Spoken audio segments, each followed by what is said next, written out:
नमस्कार मैम, स्वागत है आपका मेरे YouTube चैनल में मैम। मेरा YouTube जो चैनल है मैम, ये युवाओं को नशे से दूर और फिटनेस के प्रति जागरूक कर रहा है मैम, जो कि राणा द वाइपर के नाम से मैम। तो सबसे पहले मेरा आपसे एक सीधा सवाल है मैम, मैं बताना चाहूँगा आपको, जैसे कि रामपुर शहर में अभी जिस तरह क्राइम बहुत ज़्यादा यहाँ पर बढ़ रहा है मैम, कभी किसी की हत्या हो रही है या मतलब इस तरह के जो मामले बहुत ज़्यादा आ रहे हैं मैम, इस पर आपका नेक्स्ट स्टेप क्या होगा मैम? और साथ ही साथ जैसे प्रवीण भाई जो थे, दोस्त थे मेरे, उनके साथ अभी उनकी जिस तरह हत्या की गई मैम, उसके बारे में आप थोड़ा बताएं मैम।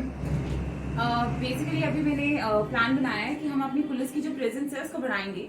हम अपने नाकों का मैंने पूरा शेड्यूल बनाया है और अपने पेट्रोलिंग का भी मैंने पूरा शेड्यूल बनाया है, थाने वाइज, चौकी वाइज, जिससे हमारी प्रेजेंस ज्यादा रहेगी रोड पे और पब्लिक स्पेसेस जो हैं उन सब में हमारी प्रेजेंस ज्यादा रहेगी, जिससे क्राइम रेट बढ़े।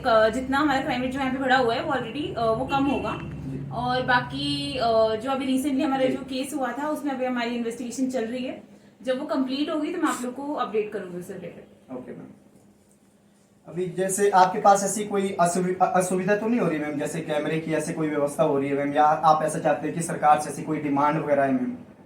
हाँ जी, कैमरा से रिलेटेड मैं ऑलरेडी लेटर्स भी भेज चुकी हूँ। तो लाडा से मेरी रिक्वेस्ट है कि प्लीज आप जो हमारे सीसीटीवी कैमरास हैं पूरे रामपुर एरिया में, वो पहले जो ऑलरेडी एग्जिस्टिंग है उनको रिपेयर करवाएं, और जो एरियाज जहाँ पे क्राइम स्पॉट्स है या फिर एक्सीडेंट प्रोन एरियाज है वहाँ पे हमें और कैमरा ऐड करने की जरूरत है। और स्ट्रीट लाइट स्पेशली मैं चाहती हूँ कि हमारे जितने पब्लिक एरिया है, पार्क है, स्पेसेस है जहाँ पे बैठ के बच्चे उल्टे सीधे काम कर रहे हैं, नशे वगैरह का यूज कर रहे हैं, ये चिट्टा वगैरह, तो वहाँ पे स्ट्रीट लाइट होना बहुत जरूरी है और सीसीटीवी कैमरास, इससे उनका प्रेवलेंस कम होगा उस एरिया में। जैसे इससे पहले यहाँ पर जो डीएसपी सर थे मैम, उनका एक मिशन था मैम यहाँ पर, ऑल माई सन्स, वो उन्होंने नशे के अगेंस्ट चलाया हुआ था मैम। आपकी ऐसी कोई, या आप ऐसा कोई कैंपेन है, या आप ऐसा कुछ चाहते हैं मैम, तो आप बताएं मैम इसके बारे में थोड़ा। हाँ जी, मेरा कैंपेन है वाइप आउट ड्रग्स। मैं ड्रग फ्री रामपुर क्रिएट करना चाहती हूँ। उससे रिलेटेड ऑलरेडी मैं बहुत सारे केसेस दे चुकी है एनडीपीएस के। इवन हमने सप्लायर्स को भी, दो जो मेन प्रोमिनेंट सप्लायर्स उनको अरेस्ट कर लिया है,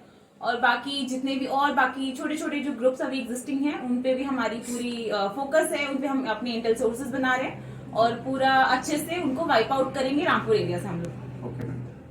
एक संदेश आप यूथ के लिए दे मैम, रामपुर के यूथ के लिए। इतना यहाँ पर यूथ आता है मैम, गांव से आते हैं काफी सारे यूथ यहाँ पर आते हैं, लड़के लड़कियां सभी आते हैं मैम। तो स्कूल कॉलेज उन यूथ के लिए आप एक ऐसा मैसेज दें कि वो नशे से भी दूर रहे और एक पढ़ाई की ओर या एक सकारात्मक दिशा की ओर वो जाए। हाँ जी, मैं बेसिकली ये बताना चाहती हूँ कि जो ड्रग्स से रिलेटेड एडिक्ट्स जितने मैं अभी तक इंटरेक्ट कर चुकी हूँ उन सब का मैं बेसिकली ये बताना चाहती हूँ कि जो ड्रग्स से रिलेटेड एडिक्ट्स जितने मैं अभी तक इंटरेक्ट कर चुकी हूँ उन सब का एक ही रीजन है कि जो हमारे घर में प्रॉब्लम है, हमारे को कुछ इश्यूज हैं, हम लोग मेंटल डिप्रेशन में थे, हमें स्ट्रेस है, ये बहुत सारे रीजंस देते हैं बच्चे मुझे। तो मैं ये बताना चाहती हूँ कि प्रॉब्लम्स हर किसी के लाइफ में होते हैं, मेरे लाइफ में भी हैं, उनकी लाइफ में भी है। और जैसे आप बड़े होते रहते हो, आपकी पोस्ट बड़ी होगी या आप कुछ नए रोल प्रोफाइल पे जाओगे तो आपकी प्रॉब्लम्स भी बढ़ेंगी। तो उनसे डील करने का ये एक तरीका नहीं है, और भी बहुत सारे तरीके हैं। जैसे आप स्पिरिचुअलिटी की तरफ जा सकते हो, आप गेम्स की तरफ जा सकते हो, आप कोई हॉबी क्रिएट कर सकते हो अपने की, पेंटिंग कर ली बंदे ने, स्केचिंग कर ली, या कुछ अलग कुछ नया इनोवेटिव किया उसने। तो इन सब चीजों में जब आप जाते हो, जैसे कि इन्होंने भी अभी फिटनेस का भी बहुत ट्रेंडिंग चला है, जिम में जा रहे हैं बच्चे, तो इससे आपका ना जब आप अपना काम, अपनी पसंद का कुछ काम करते हैं थोड़े टाइम के लिए, तो आप डिस्ट्रैक्ट करते हैं अपने दिमाग को और वो फ्रेश फील करते हो उसको कंप्लीट करने के बाद। तो वो बहुत जरूरी है हर बच्चे की जिंदगी में होना। सिर्फ आप एक मोनोटोनस लाइफ जिएंगे और फिर कहेंगे मुझे डिप्रेशन है और मैं ये सब करूंगा, तो this is not at all correct. तो आपको कुछ ना कुछ एक ना अपना लाइफ में एक्स्ट्रा एड ऑन करना चाहिए, कोई हॉबी हो गई, कोई स्पोर्ट्स हो गया, जिससे कि आप अपने आप को डाइवर्सिफाई कर सको और साथ में अपने स्ट्रेस से भी डील करना सीख सको। एक संदेश आप पेरेंट्स के लिए दें मैम, पेरेंट्स का बहुत ज्यादा रोल है मैम हमारी सोसाइटी में मैम। जी हाँ जी, मेरे पेरेंट्स से ये रिक्वेस्ट है कि प्लीज आप लोग बच्चों को ज्यादा ओवरबर्डन ना करें, उनको साथ साथ में स्पोर्ट्स और हॉबीज से रिलेटेड भी चीजें सिखाएं, और थोड़ा सा उन पे ध्यान रखें कि वो जब स्कूल में या कॉलेजेस में जा रहे हैं तो उनकी अटेंडेंस प्रॉपर है कि नहीं है, फ्रीक्वेंट चेक करें। और अगर आपको कभी भी ऐसा कुछ लगता है कि आपका बच्चा एडिक्ट है या फिर उसने शायद उस ग्रुप में ऐड हो गया है, तो प्लीज मतलब हिचकिचाएं ना आगे आने में, अपनी सोसाइटी से इंटरेक्ट करने में, हम लोगों से इंटरेक्ट करने में।